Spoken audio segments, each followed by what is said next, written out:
Hola a todos y con esto vamos a empezar nuestro queridísimo webinar. Thairis, aquí estás con nosotros.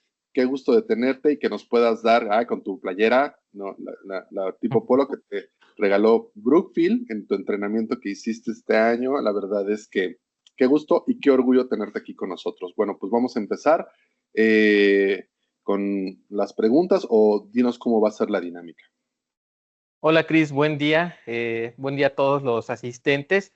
Y sí, vamos a empezar con esta sesión en la cual vamos a buscar a develar esos mitos que están ahí. Los mitos, pues cómo se crean, pues son costumbres o son tradiciones que nosotros vamos haciendo cuando trabajamos con algo o en nuestra propia vida, ¿no? Como lo dicen, ¿no? Son mitos y leyendas, pero pues qué tanto es el mito y qué tanto es la leyenda y qué tanto es la realidad. Entonces, para eso me gustaría que escribieran allí en el chat las preguntas que ustedes tengan y con gusto vamos a tratar de responderlas todas. A veces se pueden juntar, a veces puede ser la misma pregunta, pero pues vaya, diferentes usuarios o con la misma connotación y pues ahorita es lo que vamos a buscar. Entonces, vayan poniendo aquí sus preguntas y yo con gusto las voy a ir contestando. Cristian me va a apoyar justamente a leerlas y pues yo las voy a responder de este lado. Y pues bueno, sin más preámbulo, ahorita en lo que se animan a preguntar, pues siempre vamos a recordar que la medición de viscosidad es muy importante. De hecho, es algo con lo cual nosotros convivimos en nuestro día a día. A mí, en lo personal, no me ha tocado el no ver un laboratorio donde no se realice este tipo de medición. Inclusive nos ha tocado llegar cuando parten de cero, cuando la metodología ni siquiera está desarrollada, pero es un parámetro que se les va pidiendo por alguna cuestión. Entonces, también hay que recordar, ahorita hacía grosso modo un poquito de teoría, que la viscosidad es un fenómeno que ya está definido previamente, ¿no? Es algo que no lo estamos inventando ahorita ni que lo desarrolló Brookfield en su momento, no. Es un fenómeno que está muy bien aterrizado en los libros de mecánica de fluidos y que, pues, para resumirlo, recordemos que la viscosidad es la oposición o la resistencia de un fluido al movimiento y esto se va a generar con una deformación. La deformación, recordemos que nosotros la vamos a tener cuando hagamos un corte o que apliquemos una fuerza con algún determinado objeto. Esto puede ser cuando nosotros exprimimos una botella, cuando le pegamos una botella o cuando lo estamos haciendo con nuestro viscosímetro rotacional, es cuando colocamos la aguja y presionamos el botón de RON cuando nosotros ya estamos realizando la prueba. Entonces es de ahí que nosotros vamos a partir con este principio de medición. Entonces, ahora sí que con esta pequeña explicación me gustaría conocer sus preguntas. Algunos de los mitos, quizás voy a empezar yo para que se animen a escribir ahí, es justamente Perdóname, el... Tairis, es Ujú. que no sé si está desactivado porque dice que se inactivó algo, entonces no sé si nuestros asistentes no están teniendo forma de contactarnos. Hay chat de preguntas y respuestas, dice aún no hay preguntas, dar la bienvenida a los asistentes con una publicación, pero no hay, ahorita estaban comunicándose a través de, me parece que el otro chat, pero para que lo podamos revisar porque dice el chat está desactivado para esta reunión. Ok, Entonces no sé si conviene abrirlo para que vayan colocando, Julio, si pueden abrir el chat y hacer las preguntas. listo. Me acaba de comentar ahorita aquí mi compañero de sistemas, Julio, que para la parte de preguntas y respuestas, en la barra superior de su Teams hay una opción que dice chat y al lado justamente hay una que dice P y R, que tiene el icono de dos globitos. Este icono de P y R pues significa preguntas y respuestas. Entonces, si ustedes presionan ahí, vamos a poder acceder a esta sesión de preguntas y respuestas. Ahorita, bueno, ya veo que está escribiendo una persona, Amparo Amparo Charbel Charbel. Gauss, y de ahí justamente está colocando en este medio, sí se pueden mandar preguntas. Entonces, sigamos lo que dice el consejo de Amparo, y qué bueno que nos mencionaste, Cris, porque sí se pudo haber suscitado esta duda. Esta plataforma es nueva, discúlpenos, normalmente por Zoom teníamos el chat habilitado y ya se podían ver las preguntas y respuestas, ¿no? Pero ahorita en lo que van preguntando ahí, ya veo que le pusieron 2 likes a Amparo, en lo que se van animando, pues continúo con este mito que surge justo en la parte de la medición de viscosidad. El mito es un mito muy común y que hemos visto a lo largo de mucho tiempo. Inclusive cuando yo entré a esta organización, y que me tocó ver la parte de Brookfield, es que se cree que un solo viscosímetro puede medir todas las muestras. Se tiene esa idea y pareciera que sí, pero la respuesta es no. Recordemos que Brookfield o cualquier otro instrumento de medición de viscosidad rotacional divide este tipo de mediciones en cuatro intervalos o en cuatro rangos de viscosidad, como ustedes le quieran decir. Estos cuatro rangos se deben a que el equipo mecánicamente es diferente. ¿Y a qué me refiero con esto? Recordemos, como lo mencionamos hace un momento, que nosotros hacemos una medición. Realmente este es un fenómeno físico. ¿Por qué? Porque implica el imprimir una cierta velocidad con un objeto que va a deformar el fluido. El objeto que lo deforma es la aguja. Entonces, esa parte mecánica, ¿dónde está? Porque las agujas pareciera que en algunos casos, como lo son los equipos RV, HA y HB, pues son las mismas. ¿Qué es lo que sucede? ¿Dónde está ese elemento que hace que no podamos determinar con un solo equipo todas las muestras? Y en este caso es que los viscosímetros rotacionales trabajan con un resorte.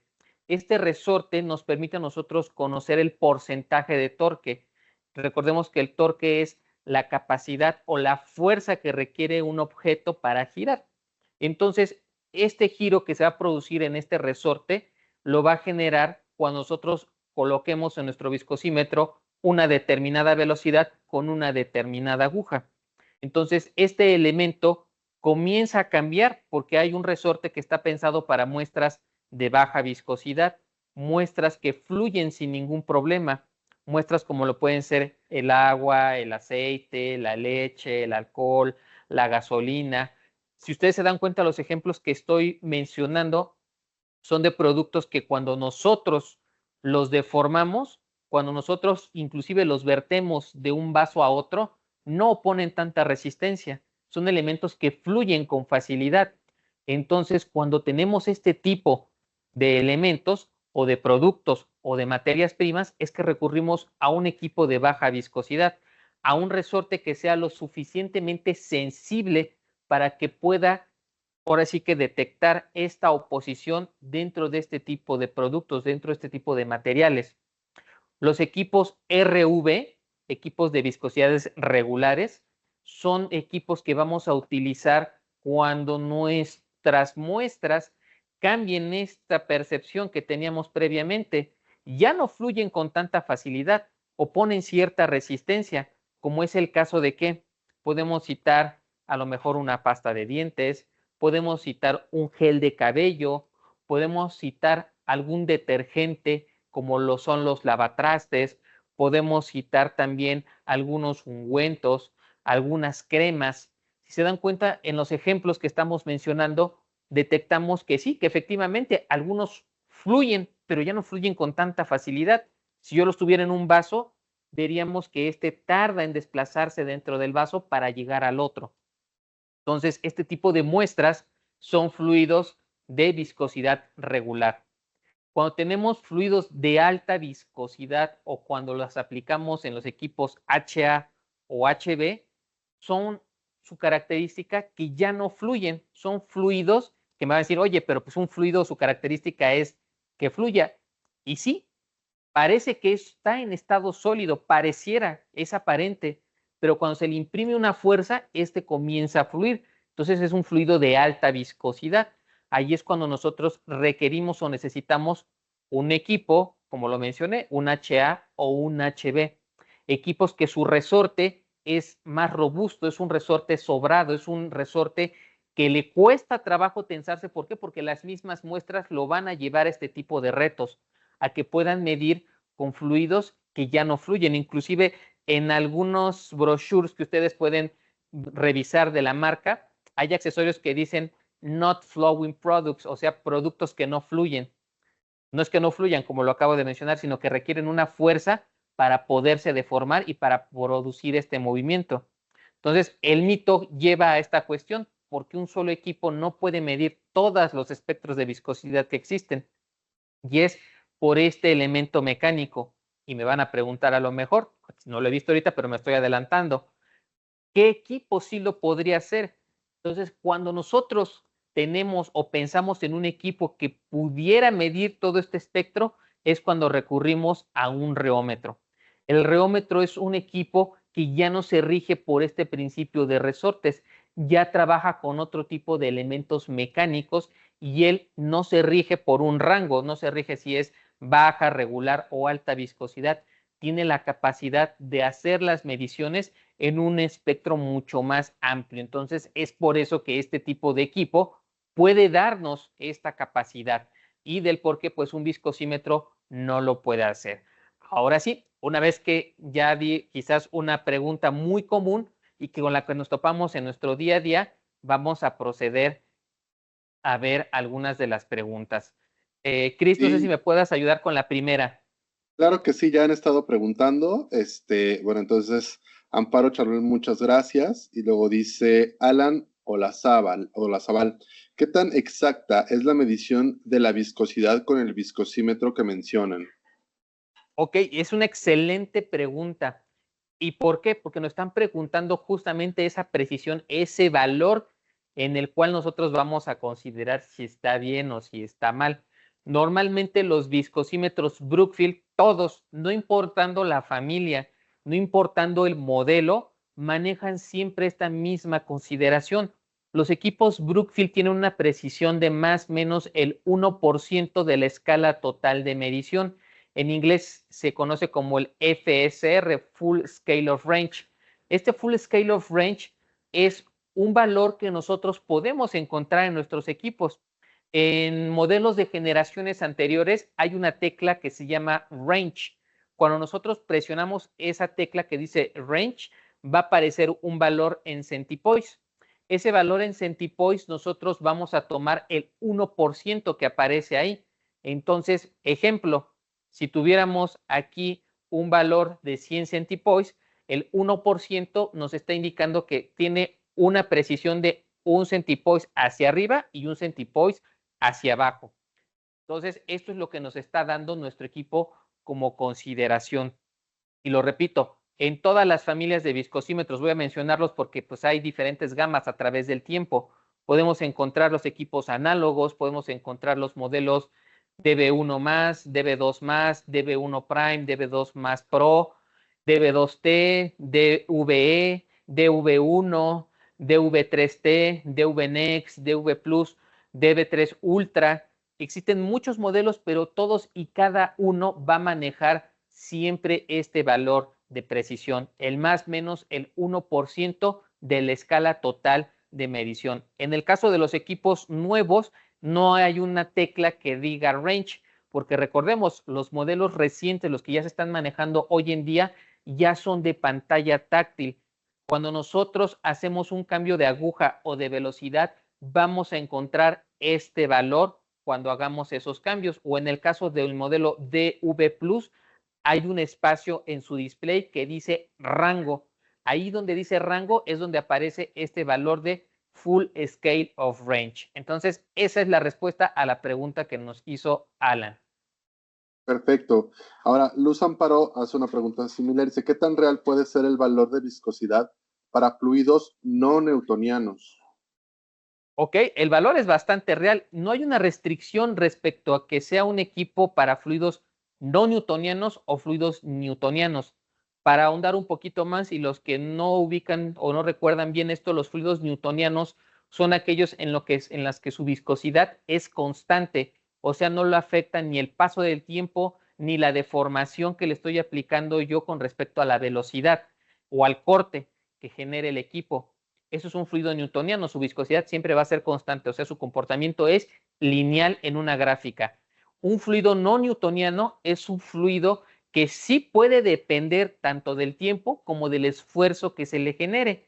Entonces, aquí ya su viscosidad no es constante, hay una variable que puede afectarlo.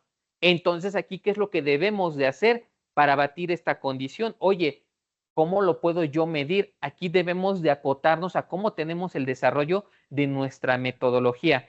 Recordemos que si es independiente o independiente del tiempo, pues el tiempo va a ser una variable que yo debo de considerar en mi método. La otra es la deformación con el elemento que yo voy a ocupar para medir la viscosidad. Recordemos que hay diferentes tipos de agujas. Los equipos por default incluyen un set de agujas. Puede ser un set de 4 agujas si es un equipo LV o un set de 6 agujas si es un equipo RB-HA o HB. También podemos encontrar accesorios especiales como lo son el termocel, como lo es el helipad, como lo es el adaptador espiral, como lo es las agujas Vane, el adaptador de muestras pequeñas, el UL adapter o también las agujas con geometrías DIN. Cada una de ellas tiene un cierto alcance y cada una también va a tener justamente cuando tenemos este tipo de fluidos algunas consideraciones.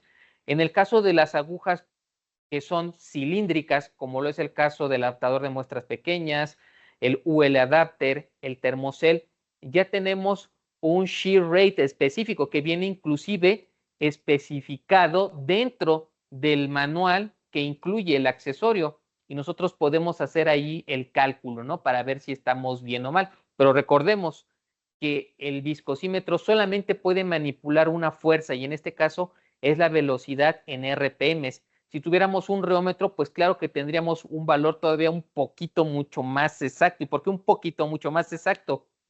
Porque ahí yo puedo manipular otro tipo de fuerzas. En el reómetro yo puedo hacer la manipulación ya sea por el shear rate o por el shear stress adicional a lo que es la velocidad. E inclusive si yo tengo un reómetro oscilatorio, yo puedo hacer un parámetro extra que es por la frecuencia de movimiento que yo le quiero generar.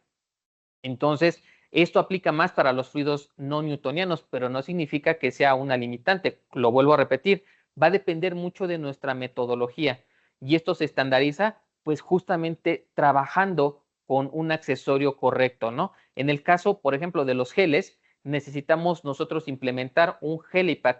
El helipad es un accesorio que trabaja con las agujas tipo T y así podemos mencionar algunos otros tipos de productos que requieren algún accesorio especial, pero la medición va a ser bastante buena y va a ser repetible.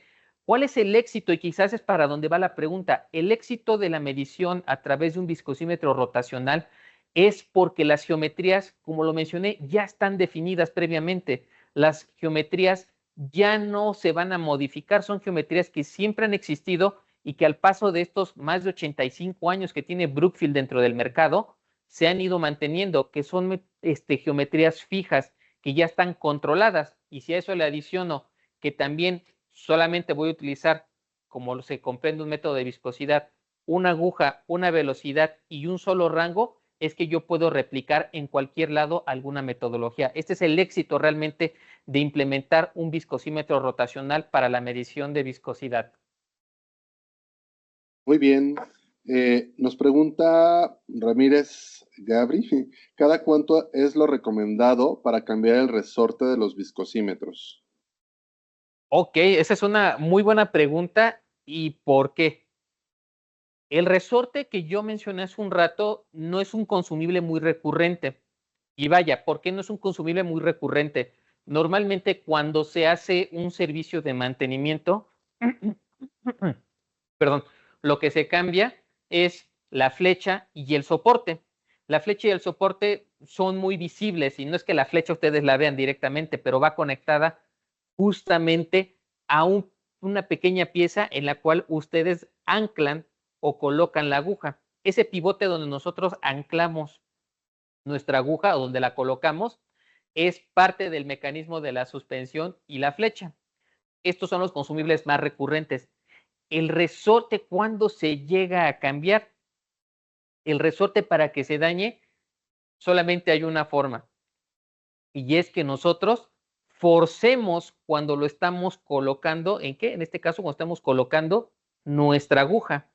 Les voy a comentar un caso muy peculiar que sucedió hace ya varios años, de un lugar donde el viscosímetro se le colocó justamente una aguja. Se coloca y se deja ahí. En muchos lugares, por costumbre, se dice que no se debe de retirar la aguja, que se debe de quedar ahí. Pero aquí adicional, para que nadie más la fuera a tocar, que fue lo que hicieron, llegaron con una herramienta, con un perico y forzaron, o sea, dieron una vuelta muy fuerte sobre la aguja. Obviamente ya nadie la pudo quitar, pero ¿qué fue lo que pasó? El resorte se dañó. ¿Por qué? Porque el resorte es un elemento mecánico. Recordemos que los resortes tienen esta función de elongarse.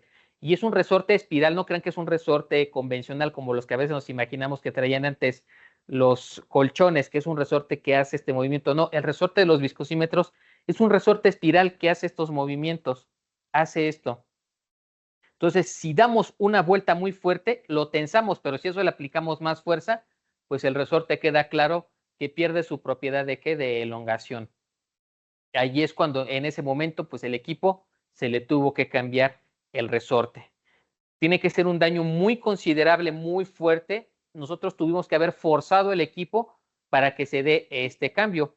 Obviamente, quizás la pregunta va orientada en, oye, pues el mantenimiento, ¿qué es lo que hace? Como lo mencioné, en el mantenimiento, las piezas recurrentes de cambio son la flecha, el soporte, en el caso de los viscosímetros análogos, y para los viscosímetros digitales es igualmente flecha, soporte, y hay una pieza que se llama escobillón. Esas son las piezas que se llegan a dañar o a cambiar cuando hacemos un servicio de mantenimiento. Ahora bien, el resorte, lo vuelvo a repetir, tendría que ser una situación extraordinaria para que se llegue a dar el cambio. Muy bien. Nos comenta Areli Cruz Acosta, ¿cuál es el criterio de torque para determinar que estoy obteniendo una viscosidad correcta?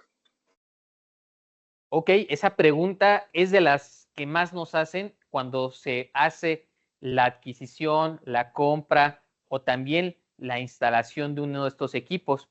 Y es una pregunta buena porque el resorte, como yo lo mencioné, es el que nos da el torque.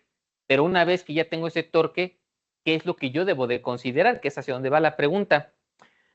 En el estricto uso, el manual de fabricante dice lo siguiente. En el manual se indica, hay una sección que dice cómo hacer una lectura de viscosidad. Si ustedes se van a esa parte, van a encontrar que dice, para tomar una lectura de viscosidad, siempre considerar que el torque esté entre el 10 y el 100%. Eso es lo que dice la literatura de fábrica. O sea, es lo que nos indican. Tú quieres hacer una lectura de viscosidad, si está tu valor entre el 10 y el 100 del porcentaje de torque, adelante, ya es una lectura buena. Pero, porque hay un pero, como que es muy laxo. Entre el 10 y el 100 hay una tolerancia bastante amplia. Es un 90% en el cual yo puedo decir, está bien. Pero si yo quiero no ser tan laxo, si yo quiero ser un poco más crítico, ¿qué es lo que debo de considerar? Recordemos otra vez, el espectro se divide del 0 al 100% en porcentaje de torque. El mismo manual nos está indicando que del 0 al 10 no nos conviene tomar nada. Pero ¿por qué no nos conviene tomar? Si hacemos un análisis, recordemos que el resorte hace estos movimientos. Si yo estoy en un porcentaje del 0 al 10, considerando ese intervalo, ¿cómo estará mi resorte? ¿Realmente mi resorte estará haciendo estos movimientos? Está claro que no, y eso le queda también por entendido al fabricante. El resorte, si bien está haciendo una medición del equipo, no significa que sea la correcta. ¿Por qué? Porque el resorte no se está esforzando, no me está dando un trabajo correcto para darme una lectura de viscosidad. Está apenas arrancando. Entonces, es por eso que el manual nos dice, pues no lo consideres. Yo a este espectro lo llamo los torques muy bajos. Muy bajos, ¿por qué? Porque este resorte no está trabajando de la forma que realmente nos conviene a nosotros. O si lo queremos ver con un ejemplo más particular, vamos a hacerlo haciendo con la analogía de algún vehículo. Cuando ustedes arrancan su vehículo, vemos que el tacómetro hace esto, pero el tacómetro no se va todas las revoluciones que tiene el vehículo, tiene un arranque y ese arranque normalmente está por debajo de las 1000 RPM, significa que la banda está a 1000 revoluciones por minuto funcionando allí en el motor, pero no estamos avanzando, a menos que ya apliquemos alguna velocidad, hagamos un cambio, ¿para qué? Para que el motor ahora sí comience a funcionar, pero no siempre lo vamos a mantener a 1000 RPM. Ustedes se dan cuenta cuando ustedes están manejando, no van a 1000, van a 2000, 3000 RPM, 4000 por promedio. Lo mismo pasa con el viscosímetro, va arrancando. Por eso esos torques muy bajos a mí no me sirven. Cuando yo paso esa barrera del 10%, ya podría entender yo que estoy en una correcta lectura. Sin embargo, les vuelvo a comentar, está muy laxo, está muy abierto. Yo a esa barrera que va del 10 al 40% lo llamo los torques bajos. Son torques bajos porque si bien el equipo ya me está dando una lectura, ya pasé lo que me dice el fabricante, el resorte apenas va a empezar a trabajar. Ya salió de esa barrera de confort, pero cuando pasa, ahí va dando, ya me está dando una lectura, pero no significa que pueda ser la mejor, porque apenas va empezando esa tensión. Entonces, brincamos a la siguiente etapa, los torques que van del 40 hasta el 60%, yo los llamo torques medios.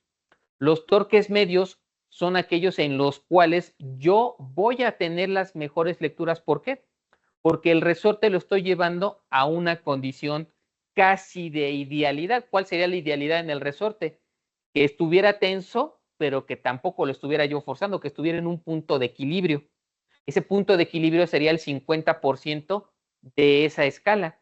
Si bien quizás con algunos equipos no la pueda yo alcanzar porque están limitados en la condición de velocidad, recordemos que hay equipos que solamente traen 4, 8, 10, 12 o hasta 18 velocidades incluidas de fábrica, que me va a ser difícil encontrar un torque del 50%. Pero si estoy en ese espectro del 40 al 60, yo ya podría considerar que ese resorte ya está en un punto en el cual la lectura es la mejor. Ahora, una vez que yo brinco esa barrera que va del 60 hasta el 100, ¿qué es lo que pasa? Nosotros estamos llevando a nuestro viscosímetro o al resorte del viscosímetro a un punto en el que el resorte se está estresando. ¿Y por qué se está estresando? Porque está llegando a su capacidad máxima de torsión. Significa que el resorte va a estar así, totalmente tenso. Cuando lo llevamos a esa tensión total, inclusive nuestro equipo nos dice porcentaje de error, sale porcentaje. Significa que ya excedimos esa capacidad y ya estamos tensando este resorte, que el resorte está así, ya no se puede mover, ya no hay libertad de hacerlo. Entonces, si bien pudiera tomar yo una lectura al 90%, significaría pues que lo estoy llevando a esa torsión máxima. Por eso estas lecturas yo les llamo torques altos. Si bien me está cumpliendo la condición, pues yo lo estoy forzando al equipo al llevarlo a esa consideración, como cualquier cosa. Y esto vuelvo a tomar el ejemplo del carro. Cuando nuestro carro ya estamos viendo que está llegando a las 6,000, 7,000 u 8,000 revoluciones, ¿qué es lo que pasa? Necesitamos que liberar esa fuerza, hacemos un cambio de velocidad, o si es un carro automático, lo que hace la caja, entra un cambio. Cuando entra el cambio, las revoluciones bajan y en ese momento la máquina no está tan ahogada. Lo mismo sucede con nuestro viscosímetro. Si estamos viendo que lo estamos forzando, tenemos que cambiar alguna de las condiciones para que el torque no esté tan forzado ni llevándose al 100%. Respondiendo otra vez la pregunta, ¿cuál sería la condición ideal? Pues tenerlo entre el 40 y el 60%. Pero si queremos seguir lo que dice cabalmente el manual, entre el 10 y el 100, todo es totalmente válido. Muy bien. Jesús Torres dice, perdón, ¿qué valores de viscosidad puede medir un equipo LB y RB? Ok, esto va a colación a que las fichas técnicas de nuestros equipos, ¿qué nos indican? Nos indican que un equipo LV, un equipo de bajas viscosidades, puede reportar, ojo, puede reportar desde un centipoise con un accesorio especial que es el UL adapter hasta 2 millones en el caso de equipos de generaciones en donde solamente hay 18 velocidades o hasta 6 millones si ya tengo un equipo digital con más de 200 velocidades. Eso es lo que dice la ficha técnica. El equipo RV va desde 100 centipoise hasta los 40 millones. Esto es el intervalo de medición y esto regresa a una pregunta que hicimos o que se hizo ya previamente o que quizás yo fue con lo que empecé la temática. Si la lectura o la ficha dice que cubre todo ese intervalo, ¿por qué es que no puedo hacerlo con un solo equipo? Pareciera que el LB puede medirlo de un RB, pero ya les comenté, los resortes cambian. Si esto no ha quedado un poquito claro, les voy a decir más o menos hacia dónde va. Mecánicamente, el resorte LV puede generar una fuerza cercana a los 500, no, perdón, como a los 600 dinas por centímetro. Más o menos es lo que está oscilando en fuerza, capacidad de fuerza que tiene ese resorte. Pero un equipo RV tiene hasta 7,400 dinas por centímetro de fuerza. O sea, es lo que se puede tensar ese resorte. Vemos que hay una diferencia pues bastante considerable. De ahí del por qué no es lo mismo hacer una lectura con un equipo LV que un RV y por qué aunque la ficha técnica pareciera que puede empatar el valor, no es lo mismo. Porque recordemos, el elemento mecánico cambia. Muy bien. Dulce Ortega nos manda un saludo, muy buenos días. Amparo Charbel Gauss dice, la viscosidad varía con el tipo de aguja usada. ¿Cómo seleccionar la correcta? Ok, eso es muy cierto. Si nosotros tenemos una muestra y lo hacemos con 3 diferentes agujas, va a cambiar. ¿Y por qué cambia? Regresamos a un punto que también mencionamos. Las geometrías son diferentes. Y vamos a poner un ejemplo muy sencillo. No es lo mismo a que quizás los que estamos aquí en la Ciudad de México, yo entre al metro libremente, a que pase una persona un poquito más robusta que yo al lado de mí y quiera hacer lo mismo. A lo mejor yo puedo pasar entre 2 personas, pero la persona que es un poco más robusta le va a costar trabajo pasar entre esas 2 personas. Lo mismo sucede con las agujas. Recordemos que hay de diferentes tamaños y formas. Voy a tomar un ejemplo. Las agujas del set RB, que es de 6 piezas, la aguja número 2 es la que tiene el disco más grande. La aguja número 3 tiene el disco un poco más pequeño que la número 2. No es la misma medición que se va a obtener aquí. ¿Y por qué? Recordemos que el fluido, para escoger o seleccionar una aguja, vamos a hacer la siguiente analogía. A mayor viscosidad, yo voy a requerir que mi aguja tenga menor superficie de contacto y voy a trabajarlo a una menor velocidad. ¿Por qué? Recordemos que un fluido es una serie de capas apiladas. Quizás yo no las estoy viendo, no es tan fácil, pero vamos a imaginarnos un libro. En un libro yo tengo diferentes hojas. Hay libros que son muy anchos o muy delgaditos. Un libro delgadito, cuando yo lo paso, las hojas pasan rápido, sin ningún problema. Pero un libro muy ancho, muy grande, podría ser, recordemos los que ya estamos un poquito de las generaciones más atrás, recordemos que había una sección amarilla. La sección amarilla al inicio era un tomo gigante y pasar las hojas costaba mucho trabajo. Lo mismo sucede con los fluidos. Cuando tengo un fluido que es de alta viscosidad, imagínense que tengo muchas hojas encima una de otra, una encima de otra. Para que yo pueda medir la viscosidad, no voy a meter la aguja que tenga mayor superficie de contacto. ¿Por qué?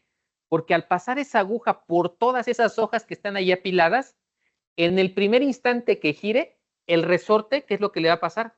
Se va a tensar muy rápido, porque le cuesta trabajo desplazarse entre todas esas hojas apiladas. Caso contrario, si fuera un libro pequeño o un fluido de baja viscosidad, ¿qué es lo que va a pasar? Las hojas no están tan apiladas, hay una mayor libertad de movimiento.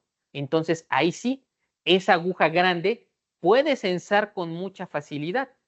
¿Por qué? Porque lo que requiere es, como hay tanto espacio, requiere censar esa fuerza de corte para yo poder tomar una lectura de viscosidad. Entonces, ¿cómo va a quedar la analogía? Lo vuelvo a repetir. A mayor viscosidad, menor superficie de contacto y por lo tanto una menor velocidad. Caso contrario, a menor viscosidad, mayor superficie de contacto y mayor velocidad. Recuerden que el aire es un fluido. Es un fluido que yo puedo censar. Hace unos días hizo mucho calor. ¿Y qué hacíamos?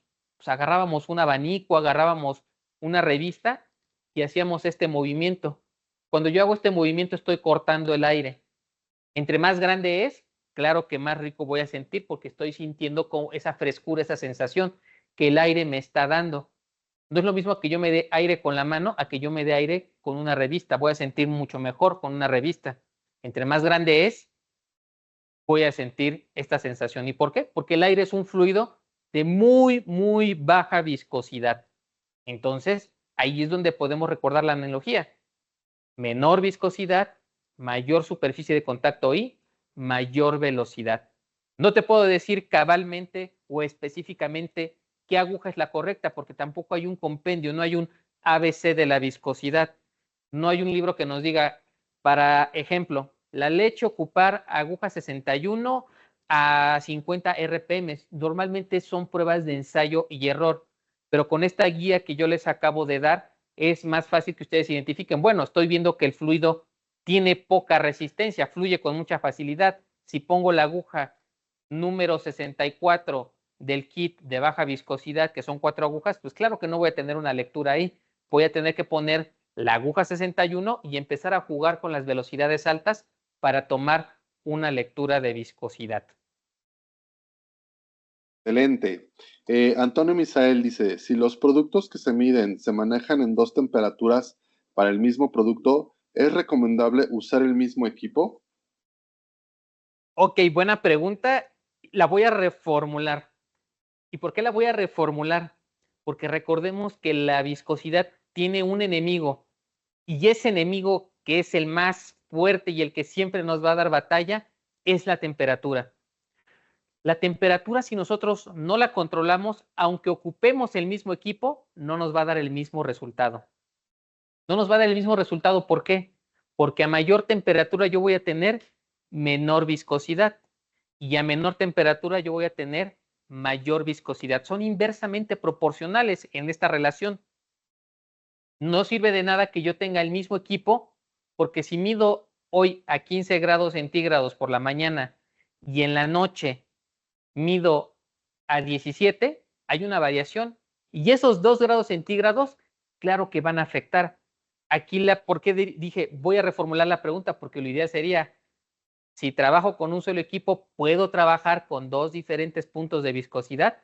La respuesta es sí, pero siempre ir acotando qué es lo que realmente me interesa. ¿Por qué? Porque la viscosidad va a cambiar, no siempre va a ser la misma. Si pensábamos que iban a hacer match, pues resulta que no. Si está por la mañana baja la temperatura y por la tarde alta, así va a ser el resultado, no va a ser este match. Entonces, siempre controlar la temperatura. Normalmente de los métodos siempre nos deben de indicar a qué temperatura voy yo a realizar mi medición de viscosidad. Lo convencional o lo que dice la literatura, como cuando estábamos en la escuela nos decían, considere condiciones normales de presión y temperatura. La temperatura normal o la condición que se maneja siempre es 25 grados centígrados, pero ojo, no significa que todas las pruebas van a ser a 25. Nos han tocado lugares donde son a 15, a 20, a 40, a 80, a 120, 200 grados centígrados. ¿Esto por qué? Porque alguien ya estableció esa metodología. Pero si la pregunta, volvemos aquí al punto, ¿puedo hacerlo? Pues sí, lo puedes hacer con el mismo equipo, pero pues ¿qué temperatura es la que va a mandar? Quizás quieres medir la temperatura de proceso que es más caliente y después lo quieres medir en frío, porque así va a ser la entrega de tu producto. Quizás es la forma en que se va a vender al público en general, pero pues ¿cuál es la que realmente te va a interesar? Si quieres medir la viscosidad para el proceso porque lo va a dosificar alguna máquina, pues claro que tiene que estar a esa temperatura y es lo que nos va a interesar. ¿Para qué? Para que no se tapone, para que no haya un problema ahí. Pero si nuestro producto final, por ejemplo, un gel de cabello, no lo voy a calentar, lo voy a medir a temperatura ambiente porque es como lo va a utilizar mi usuario. Entonces, es lo que debemos de tener en esta parte crítica, ¿no? ¿En qué punto me interesa medir a mí la viscosidad? Y es donde entran mucho los departamentos de control de calidad, ¿no? Muy bien. Dulce Ortega nos dice, contamos con un viscosímetro DB1 Prime. Si tenemos que medir, perdón, estas son las muestras consecutivas.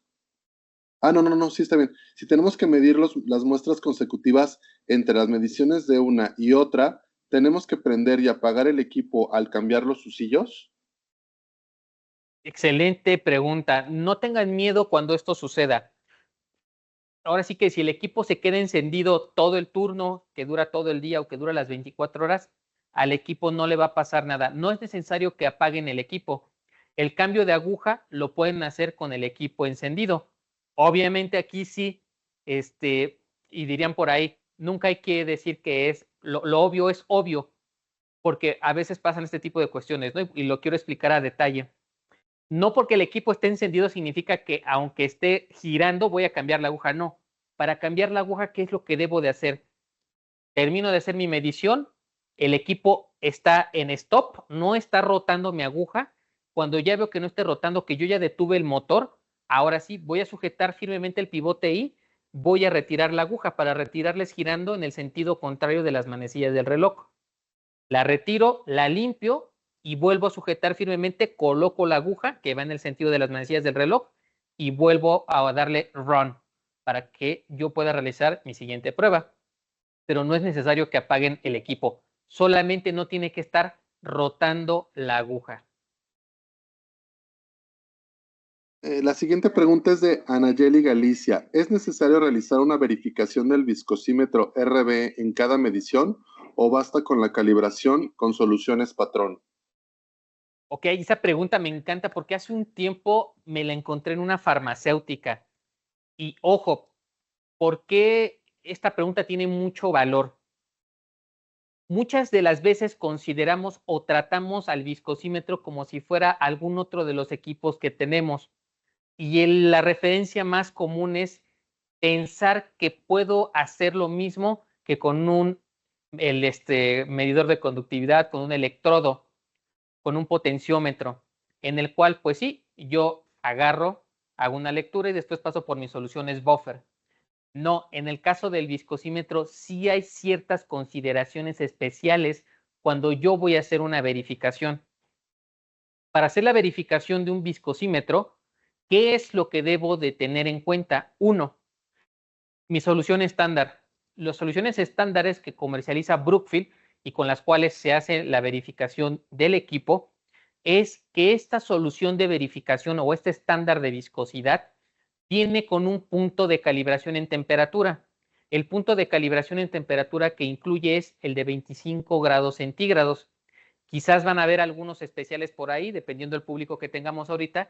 Hay estándares que pueden tener 3 puntos, que son estándares especiales, son los estándares HT, que son para verificar con el termocel, o un estándar especial, personalizado, customizable, dependiendo en qué parte nos estén viendo es el término, en el cual yo puedo solicitar que tenga algún otro punto, ya sea 25, 20 o 25 y 18, 25 y 30. Esto va a variar, pero puede haber un estándar de estas características.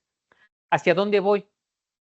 Si es un estándar convencional, que es lo más probable, siempre hay que respetar el punto para el cual viene calibrado el estándar.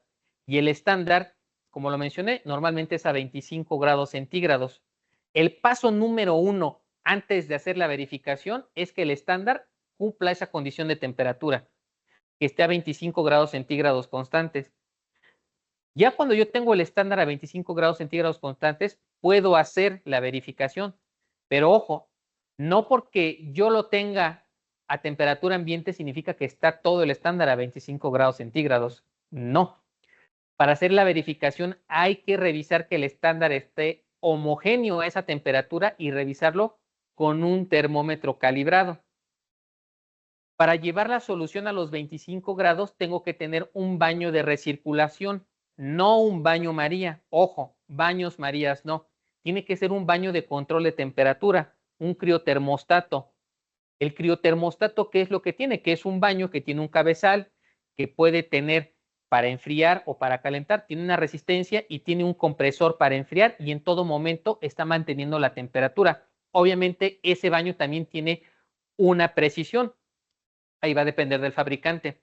Pero para que el estándar llegue a esa condición de homogeneidad en temperatura, no va a ser porque esté ahí 10 minutos. Tenemos que dejar que pase un cierto tiempo.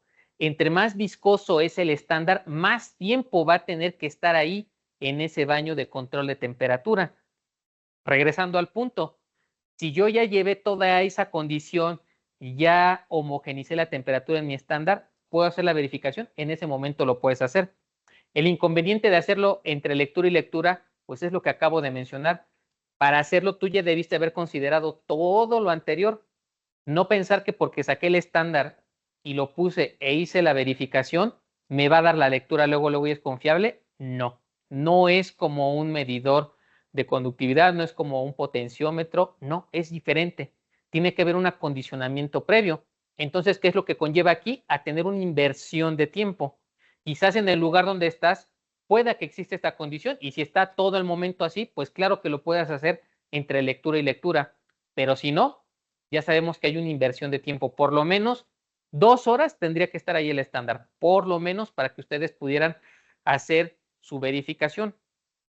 Ahora bien, ¿puedo irme con la parte de calibración? Pues sí, el equipo cuando es nuevo viene con un certificado de origen, con un certificado de fábrica, en el cual se nos especifica que el equipo ya viene calibrado y nosotros lo podemos tomar como bueno. El certificado por lo menos siempre viene con una duración de 1 año. Ahí viene la fecha en la cual se realizó la calibración y viene la fecha en que expira dicha calibración. Una vez que caduca ese certificado, ahora sí se manda a hacer una calibración. Normalmente esta ya es de manera local con algún proveedor de este servicio aquí en México y se vuelve a tener este certificado nuevamente por 1 año. Ahora, las verificaciones, sí, las verificaciones son buenas porque nos ayudan a conocer qué tan bien o no está mi equipo. Siempre nos va a indicar si el equipo está cumpliendo la condicionante que yo mencioné, el 1% de la escala total de medición. Esta precisión la debe de cumplir sí o sí, pero cuando no la cumple requiere de hacerse de un servicio de mantenimiento correctivo para cambiar alguna de las piezas que ya mencionamos, flecha y soporte. La verificación, dependiendo del lugar donde estés, y por eso te digo, lo entiendo que hay algunos lugares donde les dicen, pues sí, es entre lectura y lectura, pero ya teniste que haber tú acondicionado el lugar, acondicionado el sistema para hacer la verificación. Si lo tienes, excelente, lo puedes hacer entre lectura y lectura. Si no, pues claro que hay que revisar entonces. Hay que revisar justamente esa especificación. El equipo con que ustedes lo verifiquen por lo menos una vez a la semana, una vez cada 15 días, una vez al mes, está más que bien. Los equipos digitales tienen una ventaja. Cuando el equipo digital ya no está bien, visualmente podemos detectarlo. ¿Y cómo lo podemos encontrar ese error o esa desviación? Cuando su equipo en el porcentaje de torque ya no da el 0%.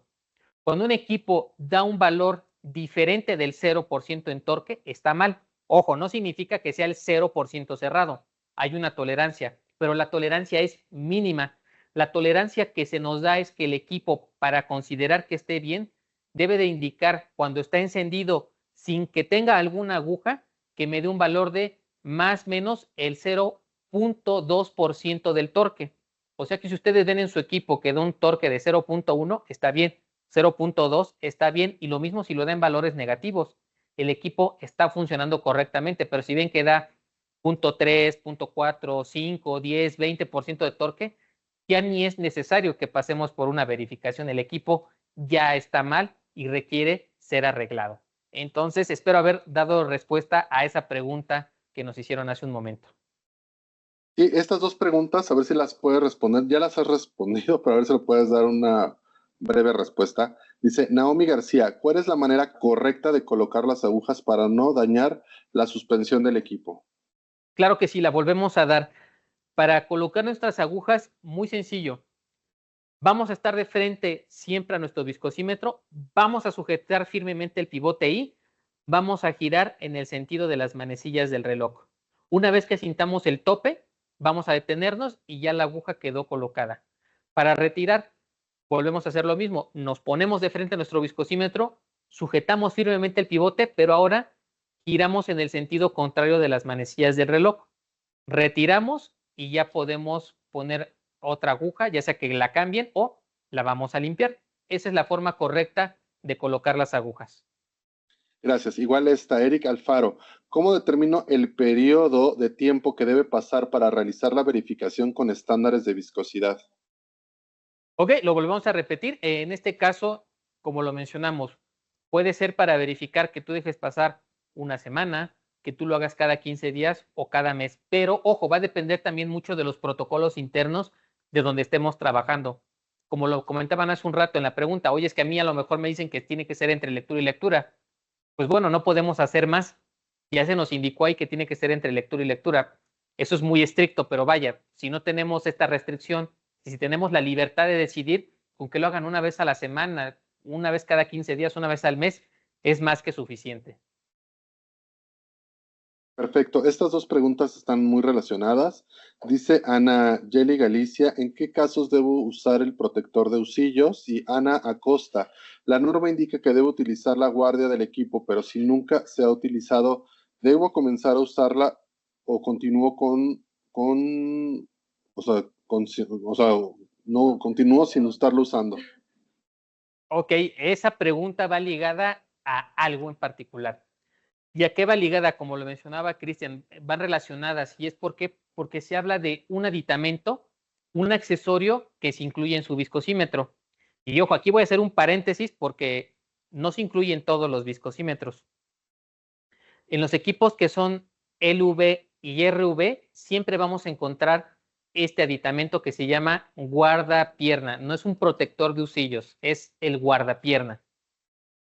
El guardapierna solamente viene en estos dos rangos, porque, como lo mencionamos hace varias preguntas, las muestras que nosotros trabajamos aquí tienden a fluir, unas con mayor facilidad que otras, pero tienden o tienen ese comportamiento, ¿no? Los equipos HA y HB ya no incluyen esta guardapierna. ¿Por qué?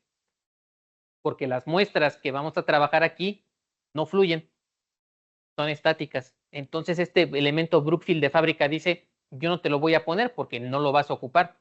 Las muestras que vas a trabajar no requieren del guardapierna. Entonces, aclarado este paréntesis, regreso. El guardapierna es un aditamento que se incluye y sirve para dar estabilidad a las lecturas. No es que los proteja de malos movimientos, sino más allá de eso da una estabilidad. ¿Y por qué? Recordemos que en los equipos, como lo mencioné, tanto LB como RB, las muestras tienden a fluir con una determinada fuerza aplicada. Pero cuando son de muy baja viscosidad, nosotros no lo podemos observar, pero sí sucede en el momento, en el fenómeno. ¿Qué es lo que sucede? Cuando empieza a rotar la aguja, se van a generar ondas, vórtices. Nosotros no los estamos viendo, pero sí están ahí.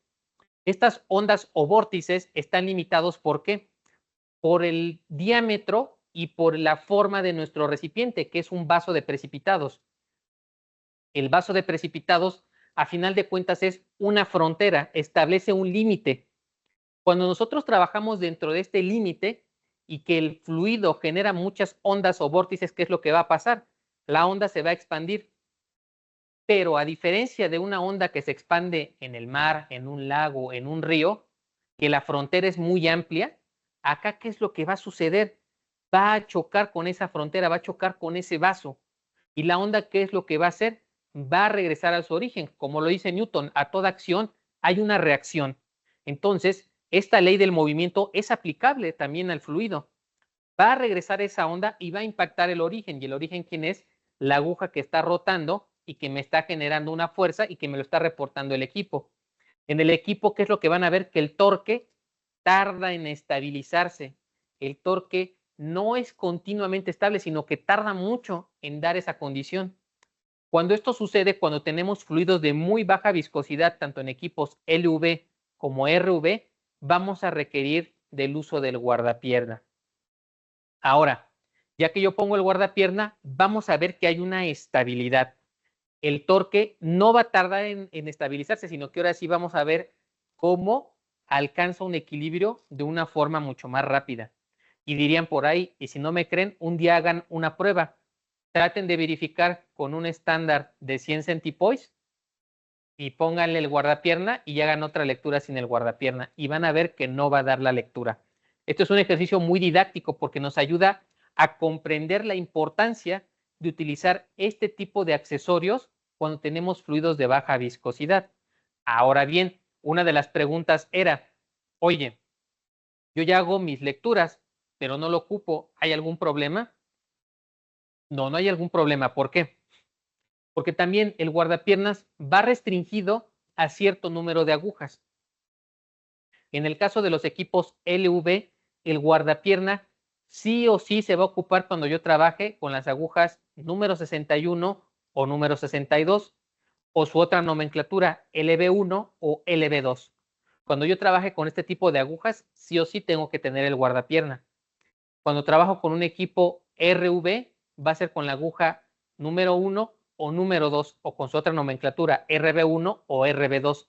Sí o sí tengo que considerar el uso del guardapierna con este tipo de agujas. O si estoy verificando mi equipo y es un estándar de un valor bajo de viscosidad, pues también lo tengo que hacer. ¿Por qué? Porque es lo que buscamos, darle la estabilidad a esa lectura. Si no alcanzamos esa estabilidad, pues no podemos estar seguros de que estamos haciendo bien las cosas. ¿Por qué? Porque el fenómeno, como lo mencioné, va a estar ahí presente. Ahora, en muchos lugares no lo ocupan. Y no es que esté mal tampoco, sino que dentro del error se ha encontrado repetibilidad. Esa es la ventaja de trabajar con fluidos newtonianos. En un fluido newtoniano, a veces veo y es muy notorio que no hay cambios muy drásticos, a menos que sea un estándar que ahí sí, lo estoy haciendo por cumplir con la condición y por decir, quiero ver que mi equipo está bien. Ahí sí me interesa ver que el valor sea muy cerrado. Pero también consideren ustedes que también tienen tolerancias para la aceptación de sus productos. Eso también va a depender mucho de su desarrollo de protocolos. Eso yo no lo puedo saber, pero si su protocolo les indica que la tolerancia es, ejemplo, de 1000 centipoise, pues bueno, pues ahí no puedo hacer mucho, ¿no? La lectura va a estar dentro de, no le va a afectar tanto si ocupo o no el guardapierna. En la buena práctica debería de ponerse con las agujas que yo acabo de mencionar. Y esto viene bien explicado también en el manual de fabricante. Todos los viscosímetros tienen este manual y hay un apéndice que se llama guard leg, que es el guardapierna. Aquí en este apéndice viene lo que yo les acabo de decir, no con tanto detalle, pero en inglés y bien especificado también de manera técnica para que ustedes puedan también revisarlo si es que se les llega a olvidar la respuesta que les acabo de dar. Muy bien. Enrique nos dice, buenos días, por favor pueden proporcionar el link para solicitar la constancia. Gracias. Esa ya se compartió en el chat para que no tengan mayor tema. Naomi García, al momento de realizar una medición, ¿a qué distancia del lucillo debo colocar mi muestra? ¿Hay problema si el lucillo toca la pared del recipiente de la muestra? Híjole, aquí está bastante crítica la pregunta, ¿por qué? Porque si estamos hablando que la aguja está rozando nuestro vaso, significa que ni siquiera estamos ocupando el vaso correcto.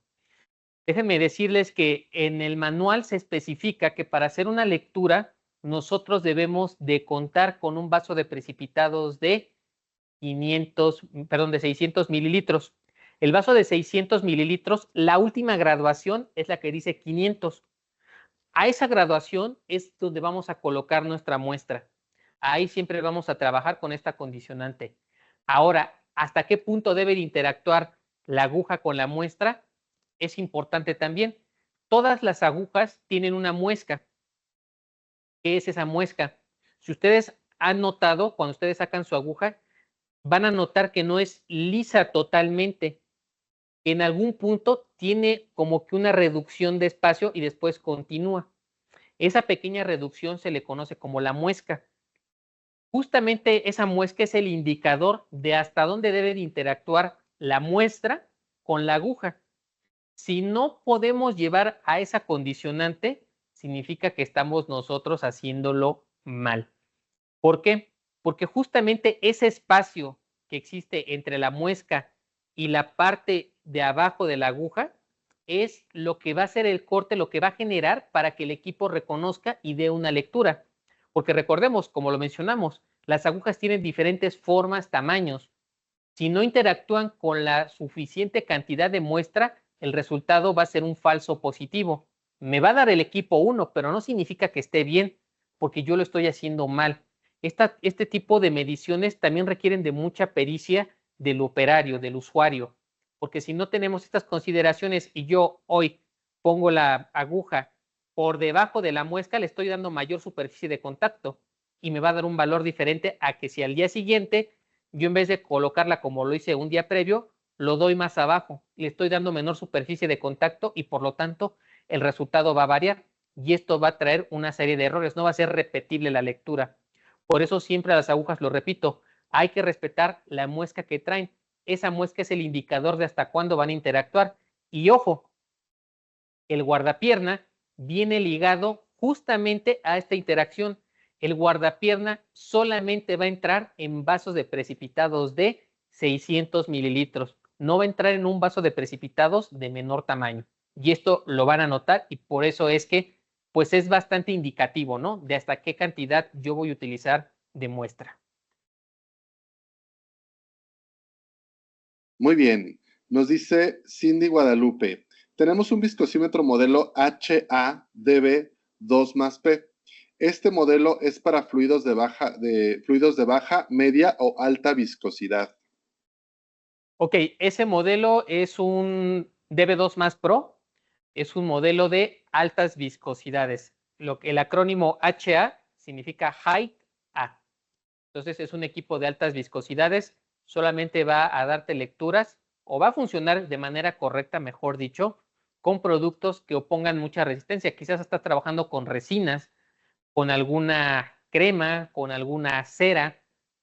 Muestras de este tipo de características son las que requieren, ojo, y aquí quizás también es otro paréntesis, la metodología para el desarrollo de medición de viscosidad en chocolates nos pide un equipo HA. Entonces, quizás también la pregunta viene orientada a que la prueba la están o la pueden estar haciendo en chocolate y estaría bien si están trabajando con uno de estos equipos. Jesús Torres, en el laboratorio tenemos el modelo DB2TLB-TJG. Al escoger la aguja tiene opciones para RB y LB. Solo lo usamos para LB. ¿Se pueden usar RBs? La respuesta es, no se pueden usar RBs. Y déjenme comentarles que es una pregunta bastante recurrente porque es cierto. Si nosotros vemos nuestro viscosímetro LB y yo de repente le pongo o codifico la aguja RB1 o número 1, me la va a dejar poner. Pero como lo mencionamos hace un momento, aunque las agujas tengan el mismo sistema de acoplamiento y que pareciera que pueden entrar y que pueden funcionar, no significa que nos va a dar una lectura de un equipo RV. Y recordemos por qué. Acuérdense siempre, el resorte. El resorte que trae de origen no lo podemos cambiar. Ya nació siendo un equipo LV, no lo puedo convertir en un RV. Tendría yo que cambiar el resorte para poderlo ocupar con agujas RV y que me dé lecturas de un equipo RV. Entonces la respuesta es no. Perfecto. Adam Santiago, para los spindles T, ¿cómo se determina la inmersión en la muestra? Ok, cuando estamos hablando de las agujas tipo T o las spindles T, como colocaron hace un momento, significa que están trabajando con un accesorio que se llama helipad. El helipad no tiene esa opción que mencionamos hace un rato. ¿Por qué? Y esto por eso lo menciono. Cuando trabajamos con este accesorio, las agujas tipo T están diseñadas para hacer un recorrido por toda la muestra. Las agujas tipo T recorren el vaso donde está la muestra desde una altura inicial hasta una final y regresan a su punto de origen. Esa es la forma correcta de hacer la medición. Por lo tanto, aquí no hay un punto específico para que nosotros digamos aquí hay una muesca, pero, mejor dicho, la pregunta sería orientada, ¿dónde comienza la lectura cuando voy a utilizar las agujas tipo T? Para utilizar las agujas tipo T, la muestra debe de estar interactuando con la T de nuestra aguja. O sea, la T ya debe de estar en un punto de interacción con la muestra para decir, ah, esta es mi altura inicial y a partir de aquí va a ser el recorrido hacia abajo y va a regresar hasta este punto de origen. Es donde debe de empezar la medición con el helipad stand.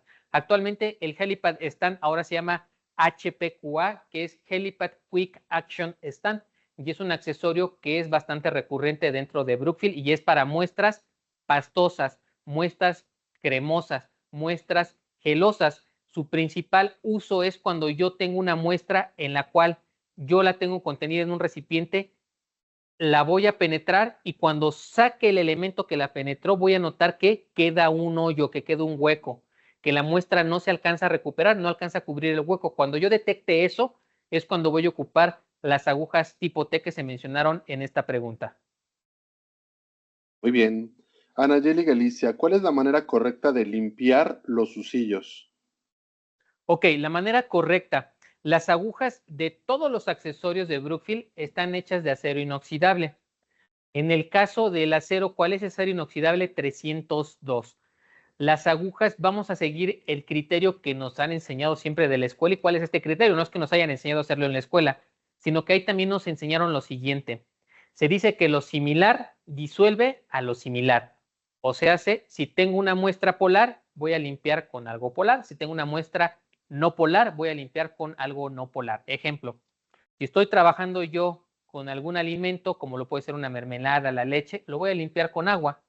Llego a mi tarja, pongo mi aguja, abro la llave al chorro de agua y después voy a ocupar jabón. ¿Jabón qué? Jabón líquido.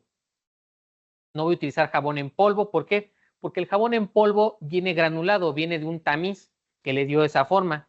Y cuando yo lo ocupo, esas pequeñas bolitas, esos gránulos, lo que hacen es rayar la superficie de mi aguja. Y recordemos que las agujas, si se rayan, ya no me van a dar la misma lectura. ¿Por qué?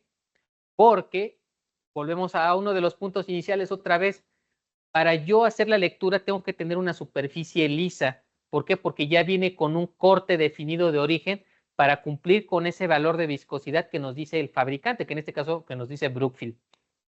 Ahora, regresando a la limpieza, por eso es que no voy a ocupar el jabón en polvo. Tampoco voy a utilizar una fibra, un escobillón, una esponja, un zacate. No, nada de eso, porque si se dan cuenta son cosas que llegan a rayar las superficies. Por eso es que todo lo voy a hacer a limpieza de mis propios dedos. Ya puse el jabón, voy a retirar el exceso de muestra y voy a secarla. ¿Cómo la voy a secar? Voy a tomar un paño entre mis dedos y voy a girar. Girando, voy a aprovechar la propiedad que me da el papel, que es la propiedad de absorción. Voy a retirar ese exceso de humedad, queda seca, ya sea que yo la guarde o que la vuelva a colocar en mi equipo. Ahora, si estoy trabajando con una muestra como lo son pinturas, como lo son resinas, ¿qué voy a ocupar? Normalmente ocupo un solvente.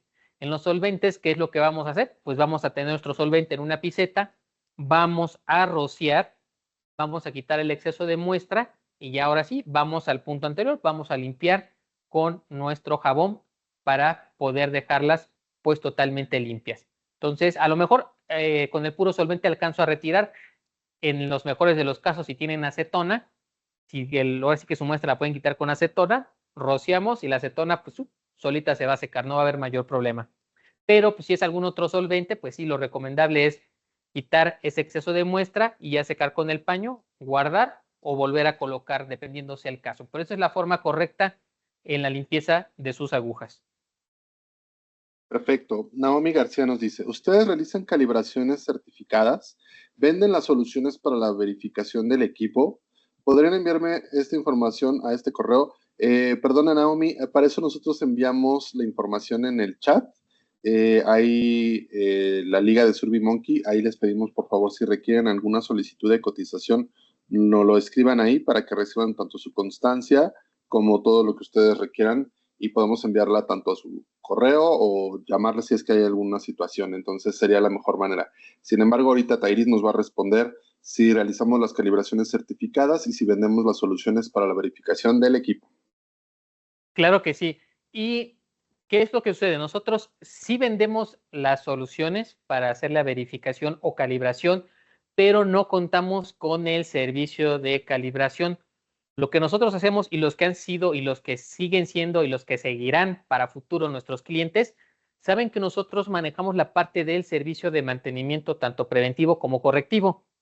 Cuando nosotros traemos el equipo aquí a equipar, ¿qué es lo que sucede? Se revisa, se arregla y el técnico, uno de mis compañeros que está en el área de servicio, hace una verificación trazable.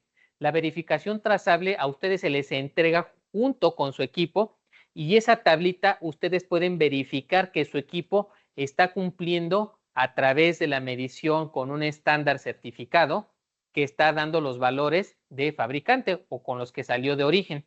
Pero lo vuelvo a decir, es una verificación trazable. Sin embargo, si quieren el servicio completo, tanto el de la revisión, reparación de su equipo como el de la calibración, lo podemos hacer. ¿Por qué? Porque Equipar se caracteriza por tener alianzas comerciales y nosotros ya trabajamos con proveedores de este tipo de servicio. Cada uno de nuestros proveedores tienen la certificación o acreditación ante la entidad mexicana de acreditación, como le dice su nombre, valga la redundancia, para el parámetro de viscosidad rotacional. Entonces, claro que sí, se les puede hacer el paquete en el cual se arregla el equipo y después se calibra para que ustedes ya no estén dando batalla. O igual, si solamente quieren el servicio de verificación o de que se les arregle su equipo, lo podemos hacer. No hay ningún problema, nos acomodamos a cualquiera de sus necesidades. Perfecto. Dulce Ortega nos dice, ¿cuál es el error aceptable en Centipoise cuando se calibra con un estándar? Lo mencionamos hace un momento, lo vuelvo a repetir, es el más menos el 1% de la escala total de medición.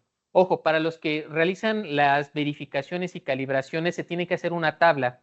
En esta tabla nosotros consideramos tanto la precisión del equipo como la precisión del estándar y tenemos que hacer un límite inferior y un límite superior. Tenemos que trabajar con los dos. ¿Para qué? Para que nuestra lectura justamente empate en ese intervalo. Entonces, si nuestra lectura está dentro de esos límites, el equipo está trabajando correctamente, pero pues claro que estos límites se trabajan justamente conociendo estos valores. El del equipo es el 1% y también el del estándar es el 1% del valor que aparece en su certificado de calibración. Naomi García nos dice, en nuestro laboratorio tenemos el equipo DB1. El tornillo que posee en la parte posterior, ¿para qué sirve? Ah, caray, aquí esta pregunta no la entiendo porque, bueno, lo único que podría yo llamar tornillo es el pivote donde colocamos la aguja.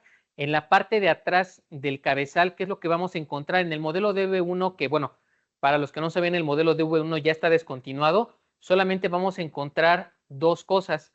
Vamos a encontrar un puerto USB-B, que es para conectarse a una computadora y ahí tener comunicación a través de un software que se llama WinWater SQ y un puerto USB-A, que ahí se coloca el acceso a una impresora.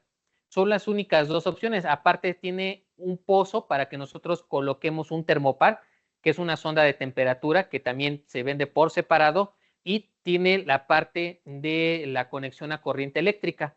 Son las únicas partes que hay ahora sí que atrás en el cabezal del viscosímetro. No entendería qué te refieres con un tornillo. Si nos puedes mandar una foto y a través de ella yo verla, decirte pues qué es a lo que te estás haciendo referencia, me lo puedes marcar con un círculo y eso lo puedes hacer al correo de brookfield@equipar.com.mx.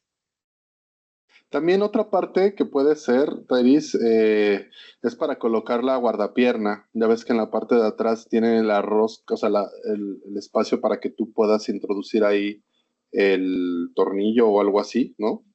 Puede ser. Sí, como lo menciona Chris, donde está el pivote van a ver una copa metálica, siempre es color plateada. Hubo unos modelos que lo sacaron en color negro, que fue para celebrar el 75 aniversario de Brookfield.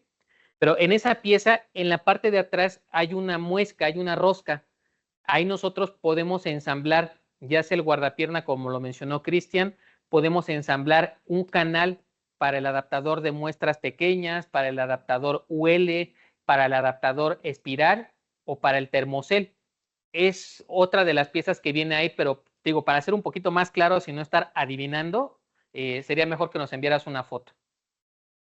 Claro que sí. Eric Alfaro dice, ¿cuentan con algún curso para la verificación de viscosímetros? Ok, nosotros como tal no damos cursos, lo que yo llego a dar son las pláticas y les digo cómo se hace la verificación. Pero ojo, este curso no tiene alguna acreditación, alguna certificación. Su servidor no cuenta con este tipo de acreditaciones ante la entidad mexicana. Y pues bueno, solamente es un curso para saber cómo hacer la verificación, más no con algún valor curricular extra o para certificar algo. Quiero hacer ahora sí que esa aclaración nada más. Muy bien, igual Naomi García. En nuestro laboratorio tenemos el equipo DB1. ¿Este equipo se puede adaptar para hacer uso de los usillos en T o es necesario comprar otro equipo? Buena pregunta. El accesorio Helipad que ocupa las agujas tipo T funciona con cualquier rango de viscosidad, funciona con un equipo LB, RV, HA o HB, aunque su nicho de trabajo principal o donde lo podemos ver mayormente son con los rangos RV y HA. Es normalmente donde se llegan a ver, pero vaya, no existe una restricción. Si tienes un DB1, puedes acoplarle las agujas tipo T. Dice Naomi García, dice, en las emulsiones el aire afecta a la viscosidad. Perdón, Chris, ¿me la podías repetir? Que si en las emulsiones el aire afecta a la viscosidad. El aire nos va a afectar, pero no el aire que nos esté dando o en el que estemos interactuando, sino el aire en una forma muy particular y es en burbujas.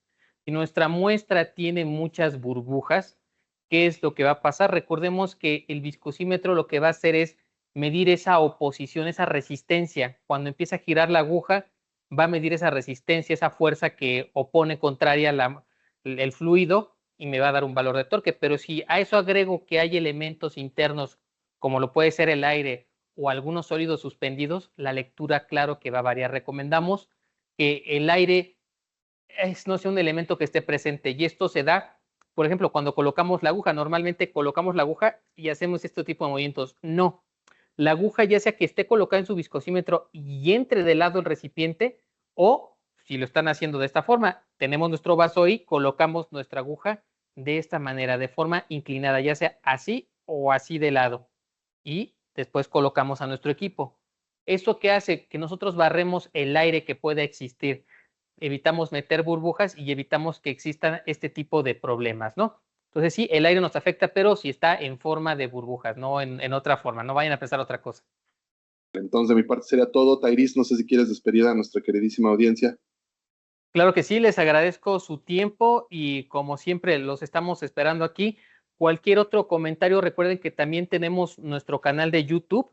Allí en el canal de YouTube ustedes pueden entrar a equipar, le ponen, hay una sección de videos, vienen divididos por marcas y justamente ahí por marcas pueden darle clic donde dice Brookfield y van a ver la amplia biblioteca que tenemos tanto de equipos como accesorios si llegan a tener alguna otra duda. Y si no, como se mencionó, tenemos el correo electrónico, ahí con gusto ese correo yo lo reviso, ese correo yo doy las respuestas. Entonces, sin más por el momento, nuevamente les agradezco su asistencia, su tiempo y los esperamos próximamente en otro webinar de Brookfield. Hasta la próxima.